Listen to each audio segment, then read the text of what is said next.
lens for me, please. I know we're not supposed to, but I wanted to get your permission. I know we're.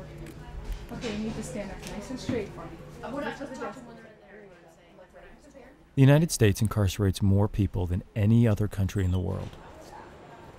At this very moment, we have almost 2.5 million people behind bars.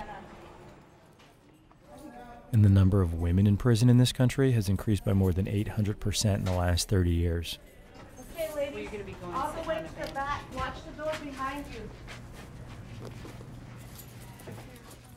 I'm incarcerated here at WCCW under the charges of robbery, and I've been here for 2 years.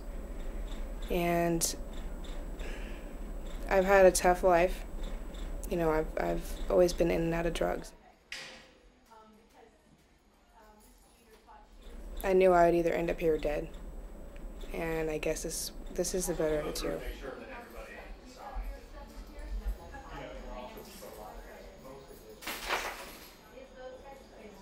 I felt like I was going to hit the wall, but I didn't know how far it was going to go, how hard that wall was going to really hit me.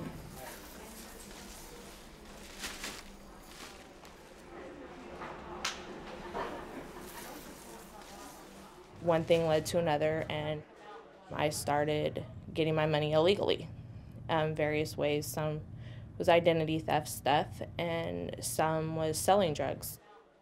Eventually, it ended up kind of catching up with me, and I'm a felon now.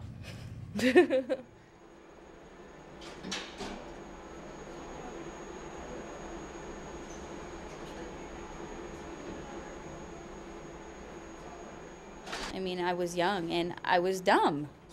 I started going down a road that wasn't good, and I didn't realize I got addicted to methamphetamine.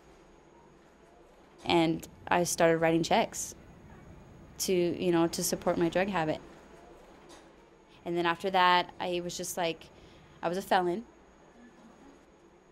I was in prison before, and it's just been a revolving door for me, which is horrible, and I feel horrible about that.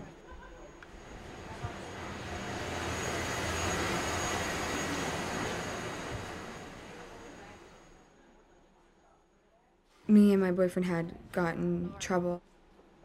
We're both incarcerated for the same thing. He's a little bit older. We've been together for 9 years, though, so ever since we were young, so.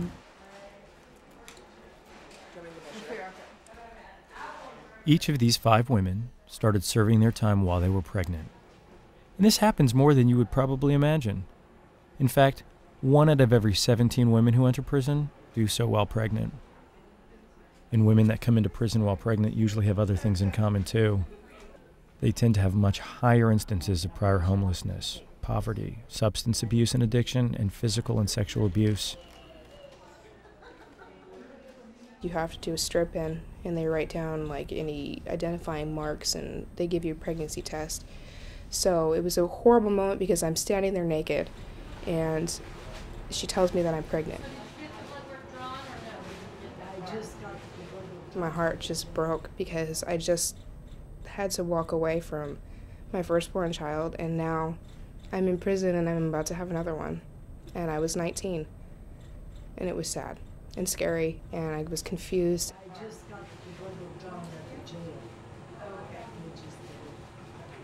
I actually found out I was pregnant the day before my crime even happened. That day that my crime happened, I was going to go have an abortion. And early that morning, got arrested and went to county for a month. I really think that was a message from God. Like, I was really planning on, I was going that day. I had it, appointment and everything. And then that happened. And then I was, sitting there in the cell, of all places, just thinking, why did this happen? And my baby's dad was actually in the next cell next door to me, and the police officer was kind enough to let us talk. And we talked about it, and we decided to keep her.